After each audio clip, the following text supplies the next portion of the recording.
Hello बच्चों, let's take given question. The question says what is electric charge. So इस question का जो की concept we need to understand is the concept of electric charge. So basically we need to define it. It is basically the fundamental property, or we can write it is the property of matter that causes it to experience a force. पहले हम यहाँ पे list कर देते हैं इसको, फिर we will discuss it. Experience a force when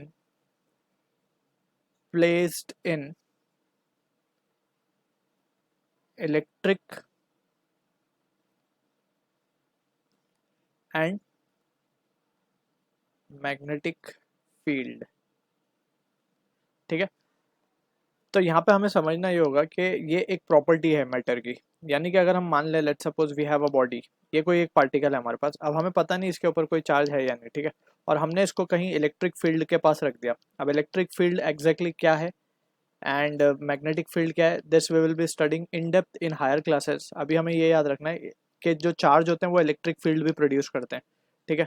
तो अगर हमने इसको, ये चार्ज को, ये कोई ये बॉडी हमने, ये पार्टिकल पी बोल देते हैं इसको, ये पार्टिकल पी को अगर हमने इलेक्ट्रिक फील्ड में या फिर मैग्नेटिक फील्ड के पास कहीं रख दिया, ठीक है, और ये चार्ज के ऊपर कोई फोर्स लगने लगी जिसकी वजह से ये चार्ज मोशन में आ गया, ठीक है, ये बॉडी मोशन में आ गई, अभी हमें पता नहीं है, तो हम बोलेंगे कि इसके ऊपर कोई चार्ज है. And that is what the physical property we are talking about, जिसे हम कहते हैं इलेक्ट्रिक चार्ज.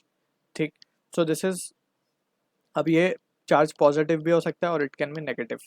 दो तरीके के चार्जेस हमने पढ़े, positive and negative. So this is the basic definition that we need to keep in mind. It is the physical property of matter that causes it to experience a force when placed in electric and magnetic field. So I hope you understood the solution. All the best.